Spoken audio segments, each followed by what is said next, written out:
বিয়ের প্রথম রাতে জানতে পারি আমি সন্তান সম্ভবা। নিঃসন্দেহে আমি ভাইয়া সন্তান আমার গর্ভে বেড়ে উঠছে। অথচ ঘন্টা পাঁচেক পূর্বে আমি 3 কবুল পরে আমার পরিবারের ঠিক করা পাত্রকে বিয়ে করি।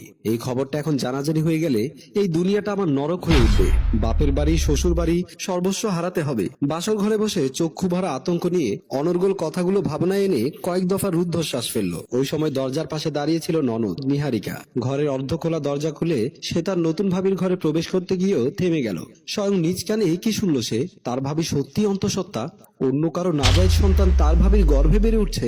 মাথাটা যেন ভো ভো করে ঘুরে উঠল ননদ নিহারিকার। এই মুহূর্তে সে ঠিক কি করবে না করবে উপায় বুদ্ধি খুঁজে পাচ্ছিল না। এই মহা কেলেঙ্কারির খবরটা কিভাবে সে তার পরিবারকে জানাবে তা ভেবেই মরিয়া হয়ে উঠল।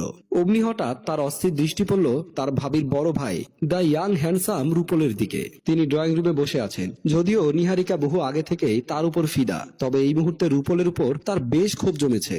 রাগে এক প্রকার ফেটে পড়ে সে দ্রুত পায়ে হেঁটে গেল রুপলের দিকে। অধিক পরিশ্রমে ক্লান্ত হয়ে পড়া নিস্তেজ রুপলের মুখোমুখি দাঁড়ালো সে। অমনি রুপলের ব্যস্ত দৃষ্টি পড়ল নিহারিকার দিকে। কিছুটা অবাক হয়ে রুপল ভ্রু যুগল কুঁচকে প্রশ্ন ছুড়ল, হোয়াট হ্যাপেন্ড?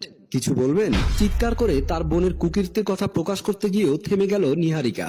বাড়ি ভর্তি গেস্টদের সামনে সে কোনো সিন ক্রিয়েট করতে চায় না। এতে বরং তাদেরই বদনাম হবে, সমাজে তাদের পরিবারের দুর্নাম হবে। রাগটাকে কিঞ্চিত দমিয়ে এনে দাঁতে দাঁত চেপে ফিস ফিস করে বলল, সাইডে আসুন, কথা আছে। বিষয়টাকে বেশ মজার ছলে দেখল রুপল। সিনেমার হিরোদের মতো ভাবসাব নিয়ে সে ঘামে ভেজা পাঞ্জাবির কলারটা পেছনের দিকে এলিয়ে দিল। এদিক ওদিক তাকিয়ে বেশ হেয়ালি গলায় বলল, কি বলবেন এখানেই বলুন। মেয়েদের সাথে সাইডে যাওয়ার অভ্যেস নেই আমার।